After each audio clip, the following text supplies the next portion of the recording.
데살로니가 후서의 말씀을 나누도록 하겠습니다. 데살로니가 전서의 배경은, 그리고 후서의 배경은 사도행전 17장입니다. 바울과 실라는 데살로니가에서 복음을 전했죠.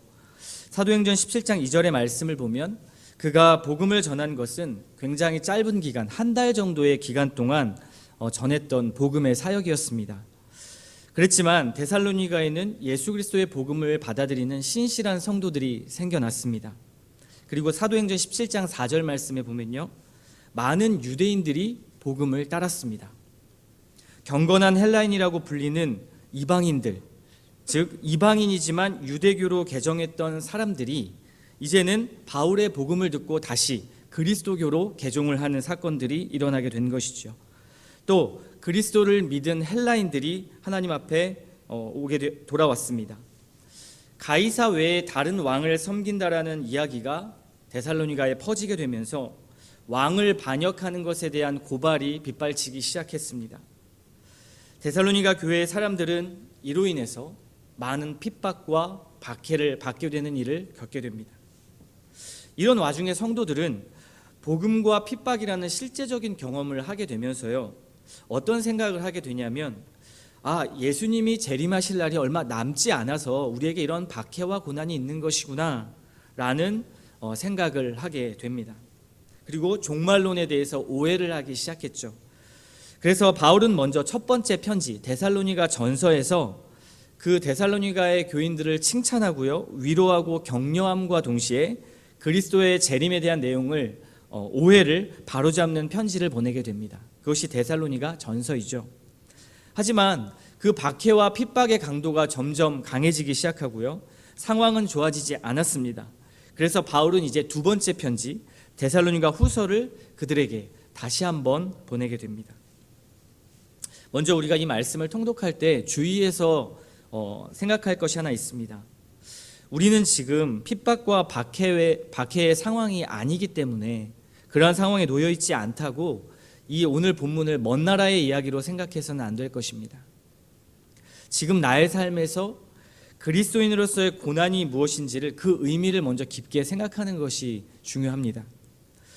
나에게 복음 때문에 오는 고난이 있는가라는 묵상이고요, 복음이 내 삶을 세상의 가치와 구별하며 어떤 그런 가져오는 직접적인 불편함과 어려움이 있는가, 나의 삶 가운데 복음 때문에 오는 불편함이 있는가, 그것을 그리고 감내하고 있는가라는 측면으로 말씀을 묵상하시면 좋을 것 같습니다.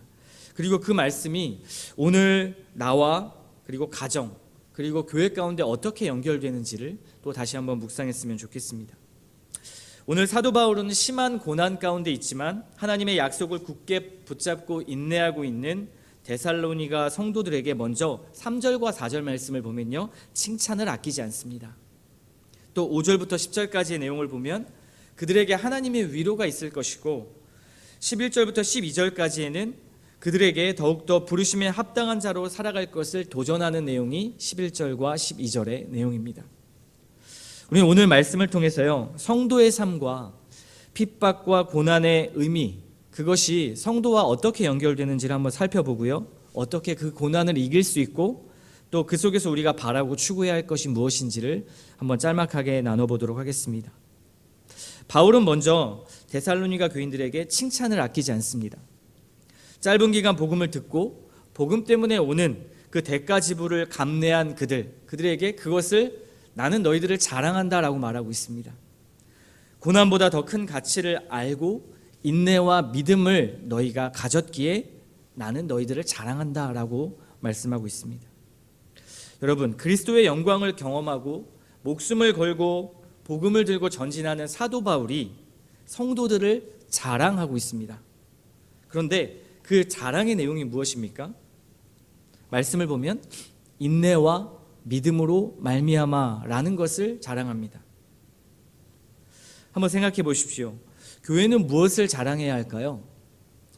잘 지어지고 보기 좋은 건물, 그리고 교회 안에 잡힌 체계적인 시스템과 성도들을 위한 서비스, 행정 관리들, 교회 교역자들의 박학다식한 탁월한 설교와 지도력, 이런 것들이 교회의 자랑이 되는 것일까요?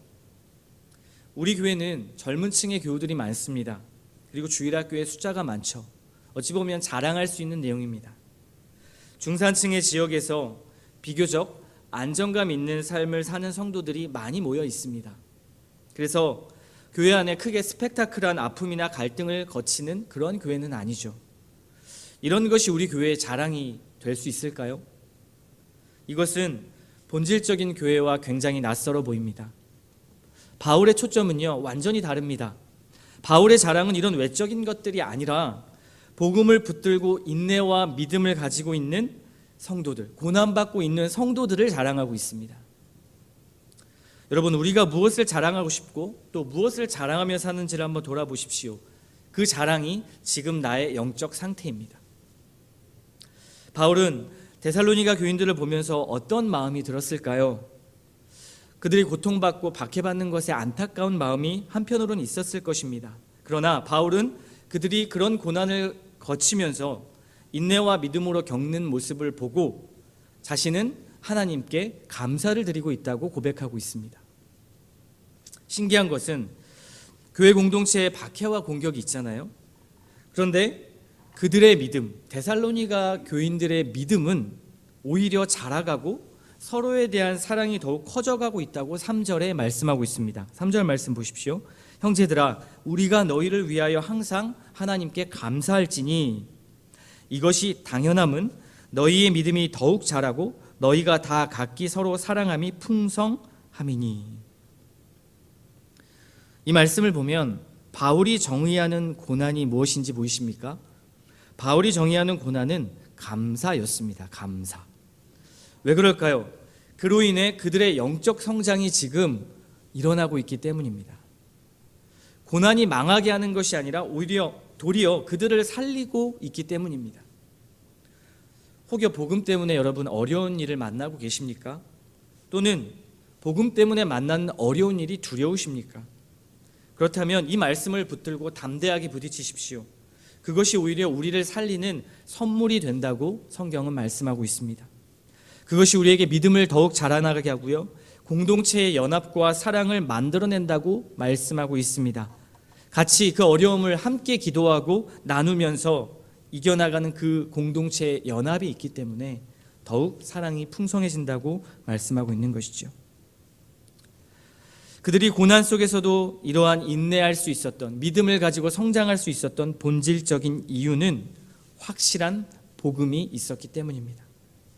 바울의 감사가 그것을 말해주고 있죠. 바울은 그들을 칭찬하면서도 그들이 고난을 이길 수 있도록 돕는 궁극적인 주체는 하나님이시다라고 고백하고 있습니다. 너희들이 고난 잘 이겨내고 있고 그리고 잘 인내하고 있어. 그런데 그 고난을 이길 수 있도록 도우시는 분은 하나님이시야 라는 것을 말씀 속에 녹아내고 있습니다. 하나님을 모르는 자들과 순종하지 않는 자들에게는 형벌이 있을 것이지만 성도들에게는 보상이 있을 것이고 하나님은 그 성도들을 통해서 영광을 받으실 것이라고 5절부터 10절까지의 말씀에 내용이 있습니다. 하나님은 하나님 자신의 영광을 위해서 그 백성을 믿음 때문에 받는 고난과 대가지불에 대한 것을 잊지 않으시겠다고 말씀하는 것입니다. 내가 너희들의 고난, 너희들이 복음 때문에 받는 대가지불을 잊지 않을 것이다. 그렇기 때문에 오히려 하나님 자신이 그 영광을 위해서 열심을 내시고 우리 가운데서 영광을 받으실 것입니다. 그래서 바울의 말씀의 핵심은 주체는 하나님이라는 사실입니다. 11절과 12절 말씀을 보십시오.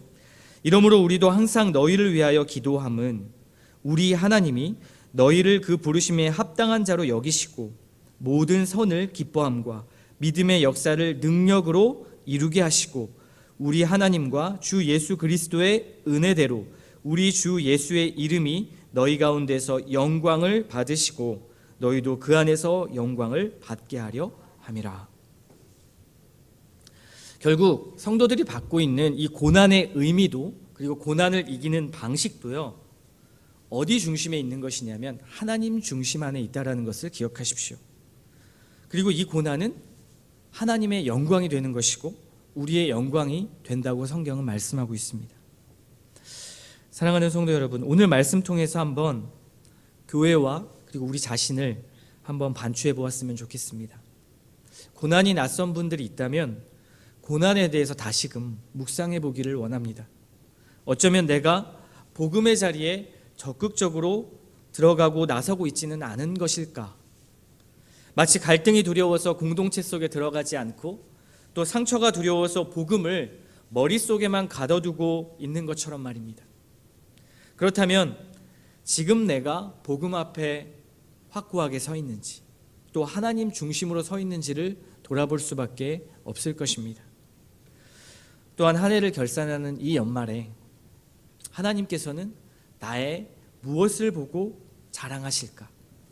하나님께서 나를 보실 때 무엇을 자랑하실 수 있을까라는 고민을 한번 해봤으면 좋겠습니다.